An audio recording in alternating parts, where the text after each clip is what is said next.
اور جب بنایا تھا تو اس بات کا بھی فیصلہ کر کے رکھا تھا کہ ایک دن آئے گا کہ میں اس کائنات کو توڑ دوں گا، اس پوری کائنات کو ختم کر دوں گا، اور اس کا اعلان قرآن نے کروایا، کل من علیہا فان ویبقى وجہ ربک ذو الجلال والاکرام، سب فانی ہیں، بقا صرف ایک اللہ کی ذات کو ہے۔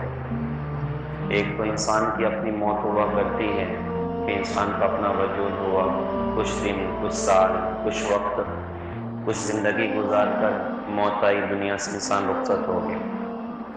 اور ایک کل کائنات کی موت ہے کہ اللہ تعالیٰ ایک دن آئے گا کہ ساری کائنات کو اللہ تعالیٰ فنا کے گھاٹ اتار دے گا۔ دنیا ہمیشہ ہمیشہ رہنے والی نہیں ہے، دنیا ایک دن ختم ہو جانے والی ہے۔ اور اللہ تعالیٰ نے ہم سب کو دنیا میں زندگی بھی اسی لیے دی ہے کہ جب دنیا ختم ہو جائے گی اور اس کے بعد جو زندگی شروع ہوگی، ہم اس زندگی کی تیاری دنیا کی زندگی میں کر لیں، وہاں کے لیے اپنے پاس توشہ اکٹھا کر لیں۔ تو ایک انسان کی اپنی انفرادی موت ہوا کرتی ہے، اور ایک کل کائنات کی موت ہے جو قیامت کے دن ہوگی کہ اللہ تعالیٰ ساری کائنات کو زیر و زبر کر دے گی، اللہ تعالیٰ ساری کائنات کو ختم کر دے گی۔ قیامت کا دن اور مرنے کے بعد کی زندگی یہ ایمان کا اٹوٹ حصہ ہے۔ ہم لوگوں کا ایمان کامل ہو نہیں سکتا، بلکہ ایمان ہی نہیں ہو سکتا اگر آخرت کا یقین نکال دیا جائے، قیامت کا یقین نکال دیا جائے۔ یہ ہمارے ایمان کا اٹوٹ حصہ ہے۔ ایک دن قیامت قائم ہوگی اور مرنے کے بعد ہمیشہ ہمیشہ کی زندگی ہوگی۔ ہمیں اللہ کا فضل ہے کہ ہمارا یقین ان لوگوں جیسا نہیں ہے جو یہ کہتے ہیں کہ انسان مر جاتا ہے تو قصہ کہانی ختم ہو جاتی ہے، انسان کو آگ لگا دیں، راکھ بن گئی تو تھوڑی ہوا میں اڑا دیں، پانی میں بہا دیں، زمین میں دفن کر دیں، اور پھر یہ کہتے ہیں کہ کون زندہ کرے گا مرنے کے بعد میں۔ اللہ کا شکر ہے کہ ہم سب کا یقین ہے کہ اللہ زندہ کرے گا۔ اس نے پہلی مرتبہ وجود دیا، وہ دوبارہ بلکہ کروڑ مرتبہ کے بعد بھی وجود دینے پر قدرت رکھتا ہے۔ زبردست قدرت اور طاقت والی ذات اللہ کی۔ مرنے کے بعد کی زندگی اور قیامت کا دن یہ ہمارے اپنے ایمان کا حصہ ہے، اور اس کا انکار کرنے والے ہر زمانے میں پیدا ہوئے، آج بھی ہیں اور آگے بھی ہوں گے، اور حضرت محمد صلی اللہ علیہ وسلم کے زمانے میں بھی تھے تو کہتے تھے کہ بھائی مرنے بعد تو کوئی زندگی نہیں ہے، مرنے بعد کوئی زندگی نہیں ہے۔ اللہ کے رسول کے پاس ایک مرتبہ ایک بدو آیا اور آ کر کہا کہ اے محمد صلی اللہ علیہ وسلم، تمہاری تین باتیں بڑی عجیب ہے جو ہم کو ہضم نہیں ہوتی، ہم کو سمجھ میں نہیں آتی۔ آپ نے پوچھا بھائی کون سی ہیں؟ تو اس نے کہا جی آپ کہتے ہیں کہ سارا عرب آپ کا کلمہ پڑھ جائے گا، سارے عرب میں آپ کے کلمے کی گونج ہو، ہم اپنے باپ دادا کا دین چھوڑ کے تمہارا کلمہ پڑھ جائیں۔ آپ نے فرمایا کہ اچھا بتا دوسری بات کون سی ہے؟ اس نے کہا جی آپ کہتے ہیں کہ کیسر و کسریٰ کے خزانے بھی فتح ہو کر مدینے آ جائیں۔ کہاں تو حال آپ لوگوں کا یہ ہے کہ ٹوٹی ہوئی تلواریں ہیں، ڈھنگ سے کھانے پینے کو ہے نہیں، اور بات اب کسریٰ اور کیسر کے خزانوں کی کر رہے ہوتے ہیں۔ آپ نے فرمایا کہ اچھا بتا تیسری بات کون سی ہے؟ اس نے کہا تیسری بات یہ ہے کہ آپ کہتے ہیں کہ جب مر جائیں گے اور ہڈیاں بھی چورا چورا ہو جائیں گی تو پھر واپس زندہ کر دیے جاؤ گے، تو بھلا مرنے بعد بھی کوئی زندگی ہے؟ یہ سب بکواس ہے، میں نہیں مانتا۔ نعوذ باللہ، یہ اس کے اپنے جملے تھے۔ اللہ کے رسول حضور پاک صلی اللہ علیہ وسلم نے اس سے فرمایا کہ اللہ تعالیٰ تجھے زندگی دے گا اور تو اپنی زندگی میں دیکھے گا کہ سارا عرب میرا ہی کلمہ پڑھے گا، سارے عرب میں میرے کلمے کی گونج ہو، اور اللہ تجھے زندگی دے گا، تو اپنی زندگی میں دیکھے گا کہ کیسر و کسریٰ کے خزانے بھی فتح ہو کر مدینے آ جائیں۔ اور رہی تیسرے نمبر کی بات کہ مرنے بعد بھی کوئی زندگی ہے، تو قیامت کا جب دن ہوگا میں تیرا ہاتھ پکڑ کر تجھے تیری تیسری بات یاد دلاؤں گا کہ دیکھ آج اللہ نے اپنے قدرت سے پھر سے زندہ کر کے دکھایا۔ وہ کہا کہ سب بکواس ہے، میں نہیں مانتا، اور چلا گیا۔ ہوتے ہوتے ہمارے نبی کا زمانے میں مکہ جب فتح ہوا اور سارے عرب میں ہمارے نبی کے کلمے کی گونج ہوئی، اور وَرَأَيْتَ النَّاسَ يَدْخُلُونَ فِي دِينِ اللَّهِ أَفْوَاجًا کا منظر اللہ پاک نے دکھایا کہ لوگ جو اسلام میں داخل ہو رہے ہیں، اور سارے عرب میں ہمارے نبی کے کلمے کی گونج ہو رہی۔ تو بدو اس وقت تو زندہ تھا، بدو نے کہا یار ان کی تو ایک بات صحیح ہو گئی جو پہلی بات انہوں نے مجھے بتائی، لیکن ابھی بھی کلمہ نہیں پڑا، کفر میں بڑا پکا تھا۔ ہوتے ہوتے حضرت عمر رضی اللہ عنہ کا زمانہ آیا اور پھر کیسر و کسریٰ کے خزانے بھی فتح ہو گئے، تو اس نے اپنے دل میں کہا کہ یار ان کی تو دوسری بات بھی صحیح ہو گئی۔ پھر اپنے آپ سے کہا کہ عافیت اسی میں ہے کہ چل کے ان کا کلمہ پڑھ لوں، اگر تیسری کا انتظار کروں تو جہنم نہ بھگتنی پڑ جائے۔ وہ آ کر حضرت عمر رضی اللہ عنہ کے ہاتھ پہ اس نے کلمہ پڑھا۔ حضرت عمر رضی اللہ عنہ نے اس بندے کو پہچانا، اپنے بازو میں بٹھایا۔ جو ساتھی موجود تھے ان سے پوچھا تم اس بندے کو پہچانتے ہو؟ لوگوں نے کہا حضرت ہم نہیں جانتے۔ حضرت عمر رضی اللہ عنہ نے فرمایا تھا یہ وہ بندہ ہے کہ قیامت کے میدان میں اللہ کے رسول اس کا ہاتھ پکڑ کر اس کو اس کی تیسری بات یاد دلائیں گے کہ دیکھ آج اللہ پاک نے پھر سے زندہ کر کے دکھا دیا۔ اور بھائیوں میں تمہیں بتاتا ہوں جس کا ہاتھ اللہ کے رسول قیامت کے میدان میں پکڑیں گے، جنت میں داخل کرنے سے پہلے اس کا ہاتھ نہیں چھوڑیں گے۔ یہ بدو پکا جنتی آدمی، پکا جنتی آدمی۔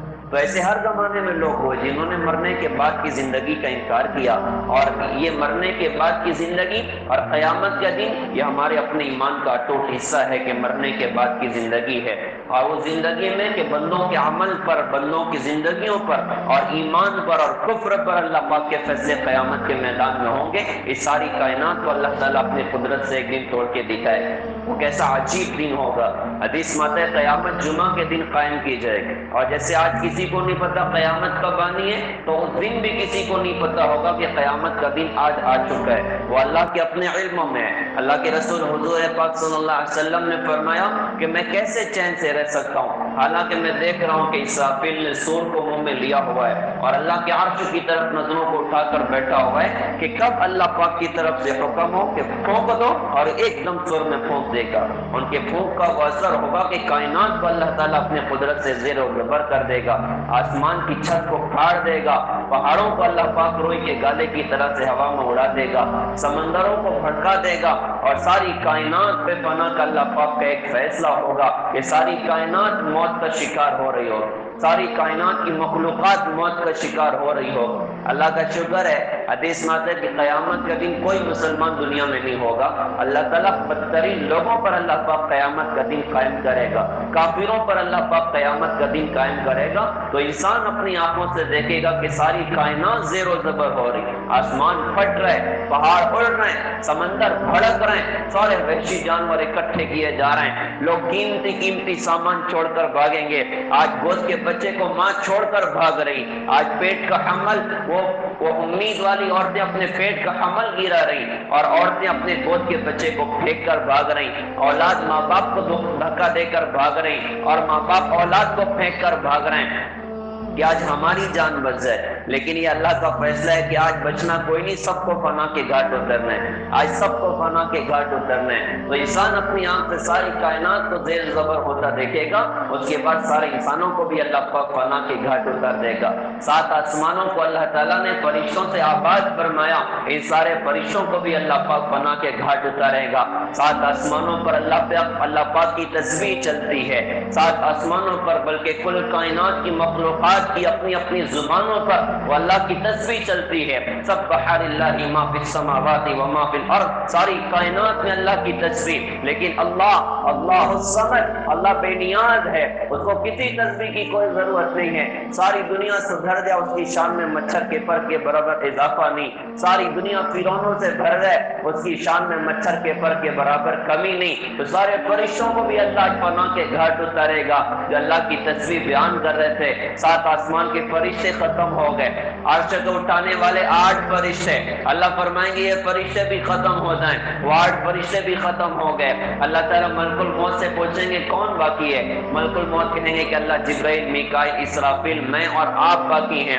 تو اللہ تعالیٰ فرمائیں گے اسرافیل مر جائے، وہ فرشتہ جس کے سور پھونکنے سے ساری کائنات ختم ہو گئی، اللہ ان کو بھی ختم کرے گا، وہ بھی ختم ہو گئے۔ اللہ ملک الموت سے پوچھیں گے کون باقی ہے؟ وہ کہیں گے کہ اللہ جبرائیل، میکائیل، میں اور آپ۔ اللہ فرمائیں گے جبرائیل، میکائیل بھی مر جائیں، تو اللہ کا عرش سفارش کرے گا کہ اللہ جبرائیل، میکائیل کو تو کم از کم بچا لیں۔ اللہ فرمائیں گے خاموش ہو جا، جو کچھ میرے عرش کے نیچے ہے آج سب کو مرنا ہے، کوئی باقی رہنے والا نہیں ہے، کوئی باقی رہنے والا نہیں ہے۔ تو جبرائیل، میکائیل بھی ختم ہو گئے۔ اب اللہ تعالیٰ ملک الموت سے پوچھیں گے اب کون باقی ہے؟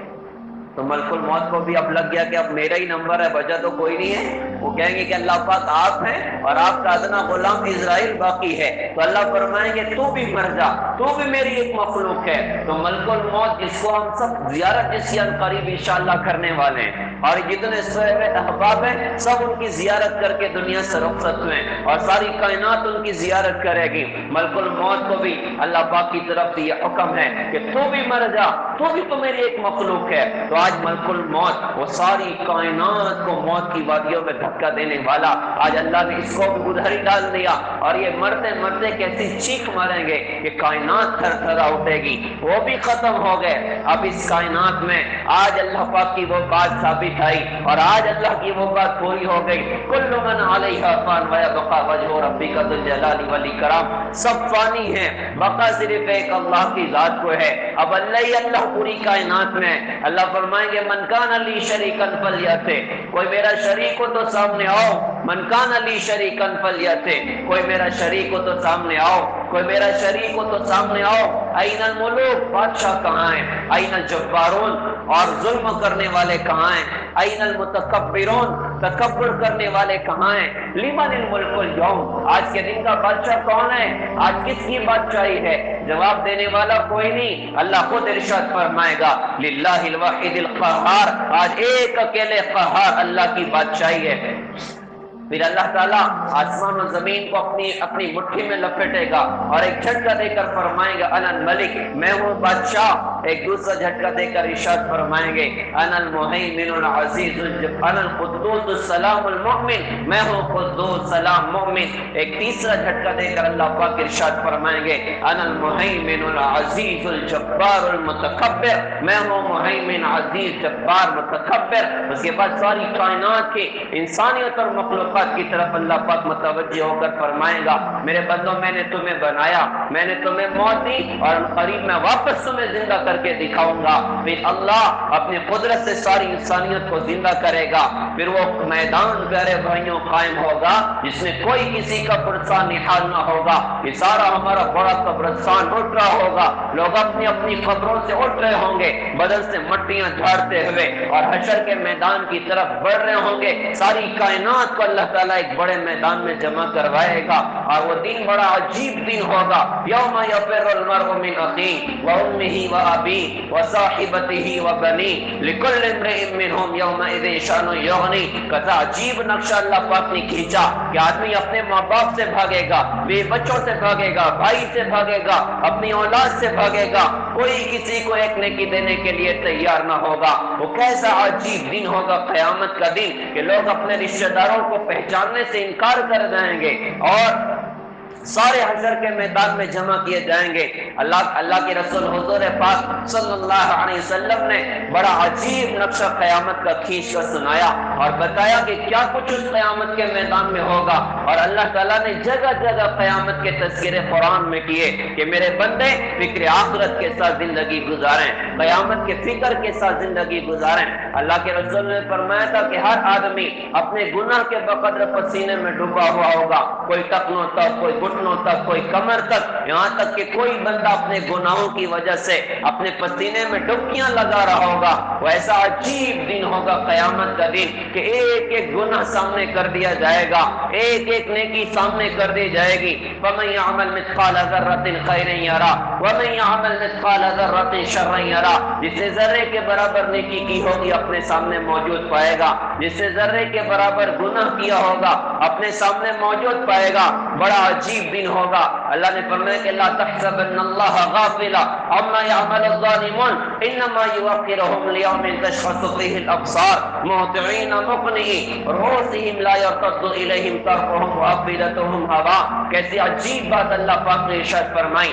اللہ فرماتے ہیں کہ اللہ ان ظالموں کی فوراً پکڑ نہیں کرتا، تو اس فوراً پکڑ نہ کرنے کی وجہ سے یہ مت سمجھنا کہ اللہ کو ان کی کوئی خبر نہیں، اللہ کو سب خبر ہے۔ رات کے تہجد گزار کو اللہ دیکھتا ہے، رات کے زانی شرابی کو اللہ دیکھتا ہے، اور جواری کو اللہ تعالیٰ دیکھتا ہے، سود کھانے والوں کو اللہ تعالیٰ دیکھ رہا ہے، زنا کرنے والوں کو اللہ تعالیٰ دیکھ رہا ہے، چوریاں کرنے والوں کو اللہ تعالیٰ دیکھ رہا ہے، ماں باپ پر ظلم کرنے والوں پر اللہ کی نظر ہے، بہنوں کا حق مارنے والوں پر اللہ کی نظر ہے، موبائل میں ننگے فلموں کے دیکھنے والوں پر اللہ کی قسم نظر ہے، اوروں کی بیٹیوں پر غلط نگاہ ڈالنے والے اللہ کی نظر کے سامنے ہے، ناپ تول میں کمی کرنے والے اللہ کی نظر کے سامنے ہے، اوروں کا مال اور اوروں کی زمینیں دبانے والے اللہ کے سامنے ہے، اپنے قدم کو اللہ کی نافرمانی کے اڈوں کی طرف چلانے والے اللہ کے سامنے ہے، شراب کے ڈیلر کو اللہ دیکھ رہا ہوتا ہے، نشاور گولیوں کے ڈیلر کو اللہ تعالیٰ دیکھ رہا ہوتا ہے، اور اس کی تجارت کرنے والوں کو اللہ تعالیٰ دیکھ رہا ہوتا ہے، سب پر اللہ کی نظر ہے۔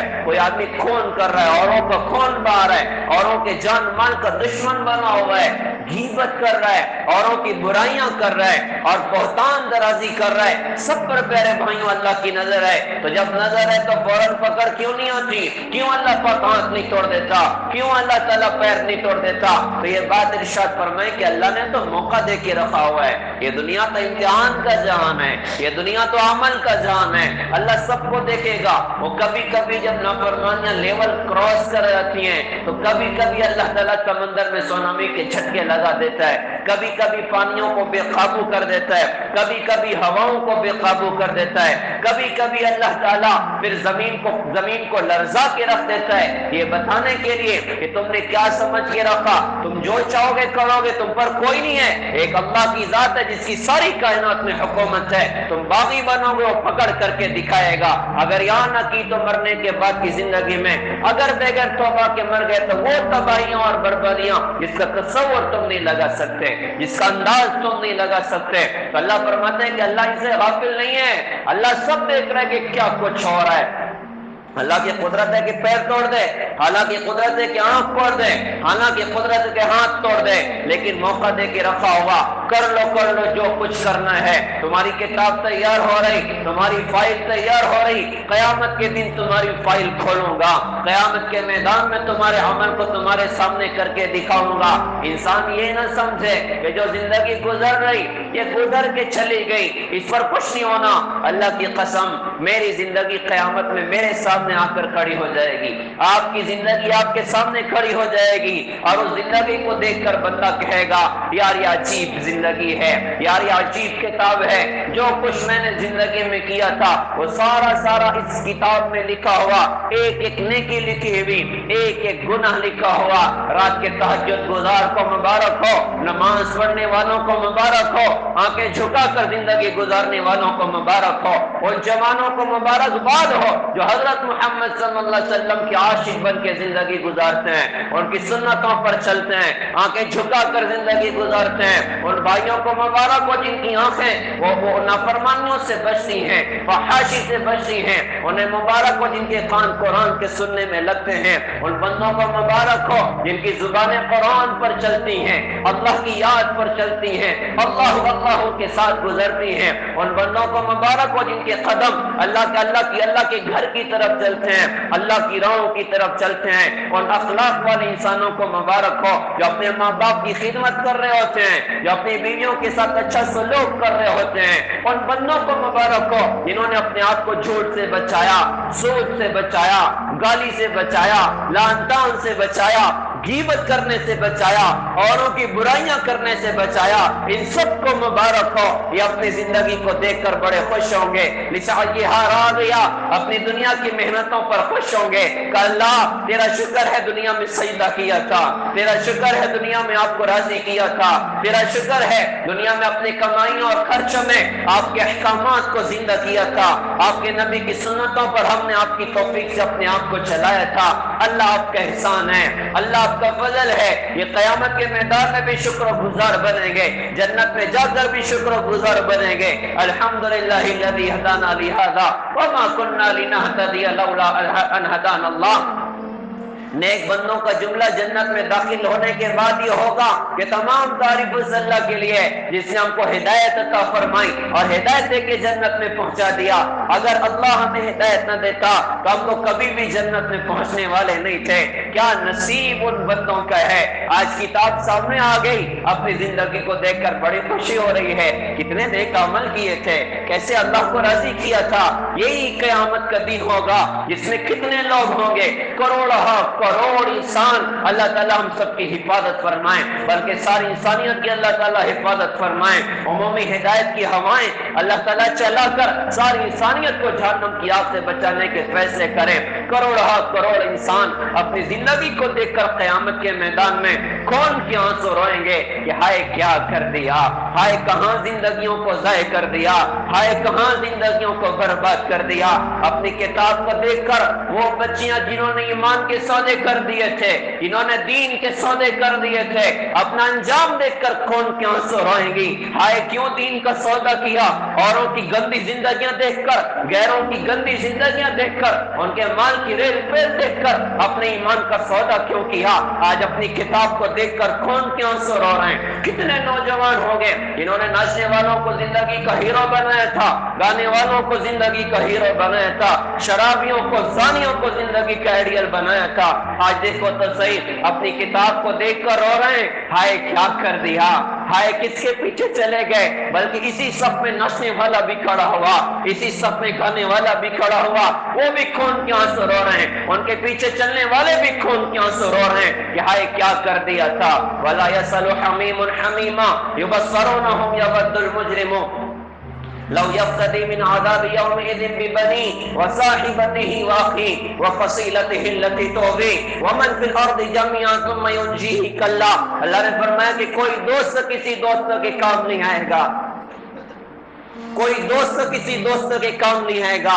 ایک دوسرے کو آمنے سامنے کھڑا ہوا دیکھتے ہوں گے، اور اس دن مجرم آدمی اس بات کی تمنا کرے گا، مجرم آدمی اس بات کی تمنا کرے گا کہ عذاب سے چھوٹنے کے لیے اپنے بھائی کو، اپنی بیوی کو، اپنی اولاد کو، بلکہ ساری دنیا اور اس کے خزانوں کو اپنے بدلے میں دے دے، لیکن کسی طرح جہنم کی آگ سے بچ جائے۔ اللہ نے فرمایا کلا، یہ ہو نہیں سکتا۔ آج مجرم کی گردن اللہ کی بارگاہ میں ناپی جائے گی تو مجرم کہے گا اللہ میرے بدلے ساری دنیا کو پھینک جہنم کی آگ، میری گردن چھوڑ دے۔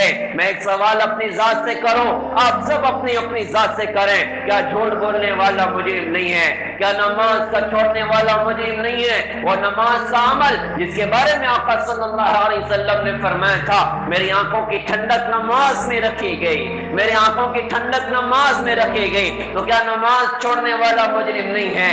کیا سود کھانے والا مجرم نہیں ہے؟ جس کے بارے میں حضرت نے ارشاد فرمایا تھا کہ سود کے 70 سے زیادہ باب ہیں، سب سے ہلکا درجہ سود کا اپنی ماں کے ساتھ زنا کرنے کے برابر ہے، اور 1 روپیہ سود کا 35 زنا سے زیادہ سخت ہے۔ سب سے بدترین سود مسلمان کی آبرو ریزی ہے، مسلمان کی عزت پر کیچڑ اچھالنا ہے۔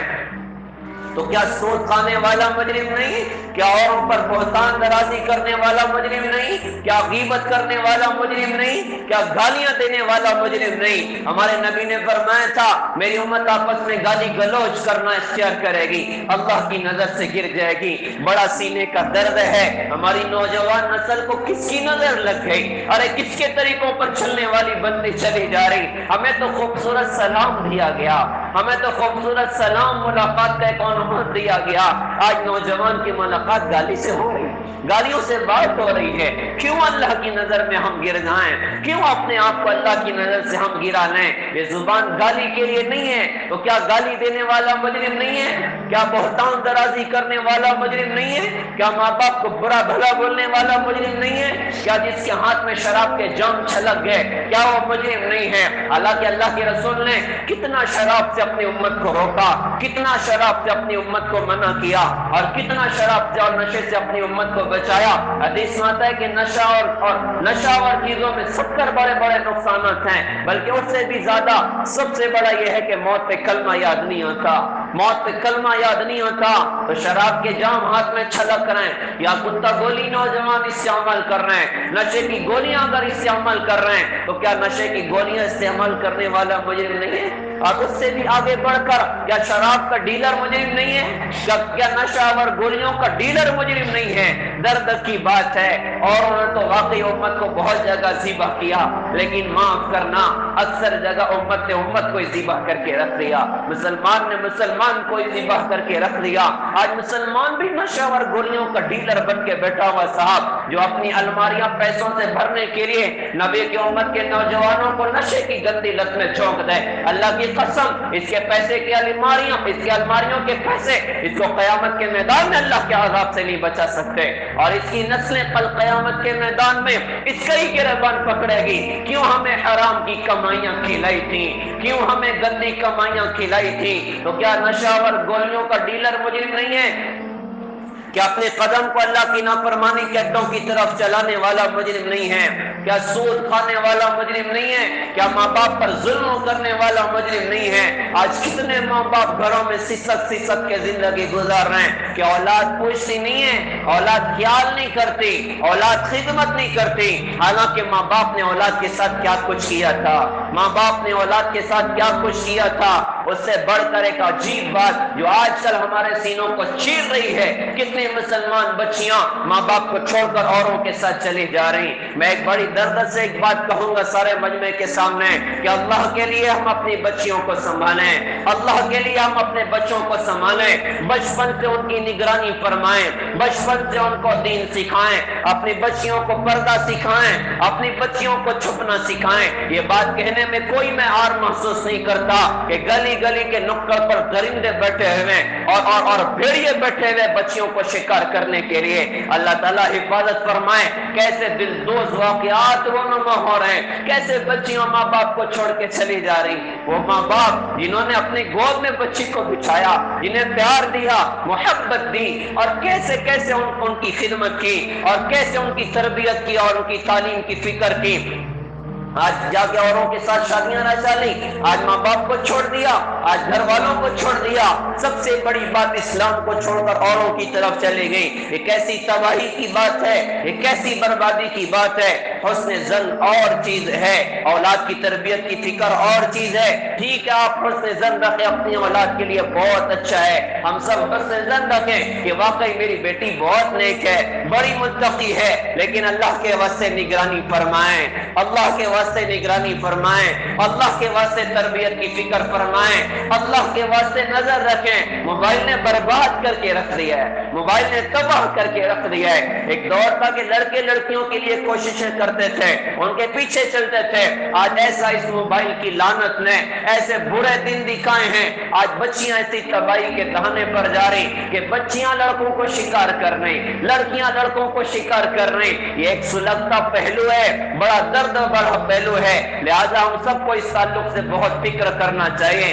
اپنی بچیوں کو سنبھالیں، اپنی بچیوں کو بتائیں کہ ناچنے والیاں تمہارے لیے آئیڈیل نہیں ہیں، گانے والیاں تمہارے لیے آئیڈیل نہیں ہیں۔ ایک تو سیریل کی مصیبت ہمارے معاشرے میں چل چکی ہے، موبائل کی لعنت میں وہ ہماری بچیاں سیریل دیکھتے بیٹھی ہیں، پاکستانی سیریل دیکھتے بیٹھی ہیں، اوروں کی گندی زندگیاں دیکھتے بیٹھی ہیں۔ آپ معلوم کریے کتنی تباہیاں اس کی وجہ سے آ رہی، کتنی بربادیاں اس کی وجہ سے آ رہی۔ اللہ کے لیے ہم اپنی بچیوں کو بتائیں کہ ناچنے والے تمہارے لیے آئیڈیل نہیں، یہ گانے والیاں تمہارے لیے نمونہ نہیں۔ ارے تم تو حضرت فاطمہ کے پیچھے چلنے والی ہو، تم تو حضرت امی جان عائشہ کے پیچھے چلنے والی ہو، امی جان حضرت خدیجہ کے پیچھے چلنے والی ہو۔ تم ان کی پاکیزہ زندگیاں دیکھو، تم ان کے پیچھے چلو، یا قیامت کے میدان میں تم ناچنے والیوں کے ساتھ کھڑا ہونا چاہتی ہو، یا حضرت فاطمہ کے ساتھ کھڑا ہونا چاہتی ہو، یا امی جان عائشہ کے ساتھ کھڑا ہونا چاہتی ہو؟ میرے پیارے بھائیوں، ہم اپنی بچیوں کو سکھائیں۔ تو میں یہ بات عرض کر رہا تھا،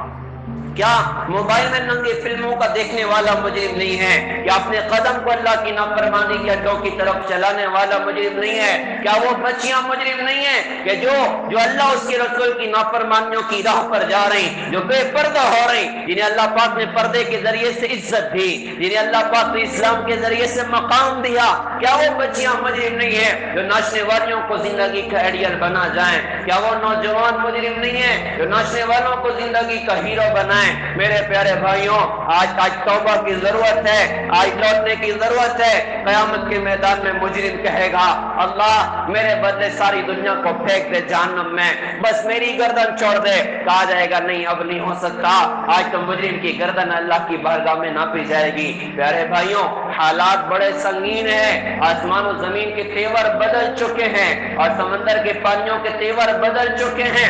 آج ضرورت ہماری اپنی توبہ کی ہے، آج ضرورت ہمارے اپنے رجوع اللہ کی ہے، اللہ اس کے رسول کی طرف آنے کی ہے۔ دنیا کہتی ہے آگے چلو، آگے جا جا کر تو ہم تو بڑی تباہیوں کا شکار ہو گئے، ناچنے والوں کے گندے لائف اسٹائل دیکھ دیکھ کر ہم تو بڑی تباہیوں کا شکار ہو گئے۔ ہمیں اب آگے نہیں چلنا، ہمیں اب آگے نہیں چلنا، ہمیں اور پیچھے لوٹنا ہے، ہمیں اور پیچھے لوٹنا ہے، یہاں تک کہ اپنی زندگی حضرت محمد صلی اللہ علیہ وسلم کی پاکیزہ زندگی پر لانا ہے۔ پھر اللہ تعالیٰ کام بنا کے دکھا دے گا، اللہ حالات سے نکال کے دکھا دے گا۔ لہذا حالات سنگین ہیں، ان سنگین حالات میں ہم اللہ اس کے رسول کی طرف رجوع کریں، نا امید بھی نہ ہو جائیں اللہ کی رحمت سے، نا امید بھی نہ ہو جائیں اللہ کی قدرت سے۔ ٹھیک ہے ہم پر ظلم ہو رہے ہیں، ہم رجوع اللہ کریں، ہم اللہ کے در کی طرف آ جائیں۔ اللہ کی قسم ہمارا اللہ ہے جو فرعون کی گود میں موسیٰ کلیم اللہ کو پالنا جانتا ہے، جو بھڑکتی آگ میں خلیل اللہ کو زندگی دینا جانتا ہے، جو چلتی چھری کے نیچے اسماعیل علیہ السلام کو بچانا جانتا ہے اور مکڑی کے جالوں سے اپنے نبی کی حفاظت کرنا جانتا ہے۔ ہم لوٹ آئیں، ہم واپس ہو جائیں، نہ کہیں جہاں میں اما ملی، جو اما ملی تو کہاں ملی، میرے جرم خانہ خراب کو تیرے عفو بندہ نواز میں۔ ہم اللہ اس کے رسول کے در کی طرف رجوع کر لیں، وہ تو بڑے کریم رحمت کی بائیں پھیلا کر بیٹھے ہوئے، کوئی آ جائے تو معاف کرنے تیار، کوئی آ جائے تو درگزر کرنے تیار۔ ارے اس کی رحمت تو مغفرت کے لیے بہانے تلاش کرتی ہے، کوئی ایک بات ہو گئی نواز دیا، کوئی ایک بات ہو گئی نواز دیا۔ موسیٰ کلیم اللہ نے کہا تھا کہ اللہ میں تیرے نافرمان بندے کو دیکھنا چاہتا ہوں، اللہ پاک نے پتھر دیا، جا کر اس کو دیکھا تو بڑا گناہوں والی زندگی اس کی تھی، اللہ کی پناہ چاہی، واپس آئے، کچھ دن بعد کہا اللہ اس بندے کو دیکھنا چاہتا ہوں جس سے آپ سب سے زیادہ پیار اور محبت کرتے ہیں، کہا کہ جاؤ فلاں جگہ ایک شخص ہے ہم اس سے بڑا پیار کرتے ہیں، جا کر دیکھا تو حیرانگی کی حد نہ رہی، کہ اللہ تعالیٰ یہ کیا چکر ہے، جب کہا کہ سب سے زیادہ نفرت کس سے تو اس کے ہی پاس بھیجا، اور جب کہا کہ سب سے زیادہ محبت کس سے تو اسی کے پاس بھیجا، یہ ماجرا کیا ہے؟ اللہ پاک نے فرمایا کہ موسیٰ تھا تو ایسے ہی، لیکن کل رات کی بات ہے، وہ اپنے چھوٹے بچے کے ساتھ جا رہا تھا، رات میں آسمان پر ستارے بھی تھے اور چاند بھی تھا، ایک چھوٹے بچے کے خیالات کی دنیا میں کچھ سوال پیدا ہوئے، اس نے کہا کہ ابا ستاروں سے بڑا کوئی ہے؟ تو اس نے کہا کہ ہاں بیٹا ستاروں سے بڑا چاند ہے، دیکھو چاند کتنا بڑا، کہا ابا چاند سے بڑا کوئی ہے؟ کہا کہ ہاں بیٹا چاند سے بڑا سورج ہوتا ہے، دیکھو جب دن میں سورج نکلتا ہے تو کیسا بڑا ہوتا ہے، کہا ابا سورج سے بڑا بھی کوئی ہے؟ تو اس نے کہا کہ ہاں بیٹا سورج سے بڑا آسمان ہے، دیکھو کتنا بڑا آسمان اللہ نے بنایا، کہا ابا آسمان سے بڑا بھی کوئی ہے؟ کہا کہ ہاں بیٹا آسمان سے بڑا میرے اللہ کا عرش ہے، کہا ابا اللہ کے عرش سے بڑا بھی کوئی ہے؟ تو اس نے بڑی ندامت سے کہا، کہتے ہیں احساس عمل کی چنگاری جس دل میں فروزاں ہوتی ہے، اس لب کا تبسم ہیرا ہے، اس آنکھ کی آنسو موتی ہیں۔ اس نے بڑی ندامت سے کہا کہ ہاں بیٹا تیرے ابا کے گناہ اللہ کے عرش سے زیادہ بڑے ہیں۔ بچے کو کیا پتا گناہ کیا ہوتا ہے، اس نے کہا کہ ابا آپ کے گناہوں سے بڑا کوئی ہے کہ نہیں ہے؟ تو اس نے بڑی امید سے کہا کہ ہاں بیٹا میرے اللہ کی رحمت میرے گناہوں سے بھی زیادہ بڑی ہوئی۔ اللہ پاک نے ارشاد فرمایا کہ موسیٰ جو اپنے گناہوں کو عرش سے بڑا سمجھتا ہو اور ہماری رحمت کو اس سے بھی بڑا سمجھتا ہو، ہم اس کو اپنا مقرب بندہ کیوں نہ بنائیں؟ ہم نے سارے معاف کر کے اس کو اپنا مقرب بندہ بنا لیا، جو معاف کرنے پر ایسے نواز دے، وہ بتاؤ تو صحیح ہماری توبہ پر ہمیں کیسے نوازے گا؟ ہمارے ساتھ تو نبی کی نسبت ہے، ہمارے ساتھ تو حضرت محمد صلی اللہ علیہ وسلم کی دعائیں ہیں، لہٰذا ہم سب کے لیے پیغام ہے کہ اللہ سے توبہ استغفار کرنے والے بنیں، اللہ کے دین پر آنے والے بنیں، اللہ سے گناہوں کی معافیاں مانگنے والے بنیں، اور اگلا قدم یہ ہو کہ اپنی پوری زندگی جناب محمد الرسول اللہ صلی اللہ علیہ وسلم کے سانچے میں ڈال دیں، کچھ بنے نہ بنے عاشق رسول بن جائیں، کچھ بنے نہ بنے غلام رسول بن جائیں، کچھ بنے نہ بنے غلام مصطفیٰ بن جائیں، اسی زندگی کو سیکھنا ہے اور سارے عالم میں زندہ کرنا ہے۔ اس کے لیے آج کے دور میں 3 کام کے بغیر ہمارا کام نہیں بننا، ہم نیت کریں انشاءاللہ ان کاموں کو اپنی زندگی میں جگہ دیں گے۔ یہ سب قرآن اور حدیث سے ثابت ہیں۔ ایک پیغام تو یہ ہے کہ ہم اللہ کے لیے، یہ دور بڑا فتنوں کا دور ہے، بڑا گمراہیوں کا دور ہے، اللہ کے لیے علماء امت سے جڑ کر زندگی گزاریں، علماء کی نگرانی میں زندگی گزاریں۔ وبا کا دور ہو اور ڈاکٹر سے آدمی دور ہو جائے تو ہلاکت کا چانس ہے، اور جب فتنوں کا دور ہو، گمراہیوں اور خرافات کا اور غفلتوں کا دور ہو، ایسے دور میں علماء سے دوری انسان کو ہلاکت اور بربادی تک پہنچا سکتی ہے۔ لہذا علماء کی رہبری میں زندگی گزاریں، ایک ایک بات علماء سے پوچھیں، شادی بیاہ علماء، موت نیت علماء، کاروبار علماء، تاکہ دین ہماری اپنی زندگی میں آئے۔ دوسرا ایک پیغام دینا ہے کہ جیسے بدن بیمار ہوتا ہے ہم ڈاکٹر کے پاس جاتے ہیں، ایسے ہی روح بھی بیمار ہوتی ہے، تکبر ہے، حسد ہے، جلن ہے، بغض عداوت ہے، یہ سب بربادیوں والے جذبے ہیں۔ ان کو ختم کرنے کا راستہ اللہ والوں کی صحبت ہے، اللہ والوں کا ساتھ ہے۔ ہمارے گزرتے حکیم اختر صاحب رحمۃ اللہ علیہ بڑے خوبصورت اشعار انہوں نے کہے تھے، میری زندگی کا مقصد، میری زیست کا سہارا، تیرے عاشقوں میں جینا، تیرے عاشقوں میں مرنا، مجھے کچھ خبر نہیں تھی تیرا درد کیا ہے یا رب، تیرے عاشقوں سے سیکھا تیرے سنگ در پہ مرنا۔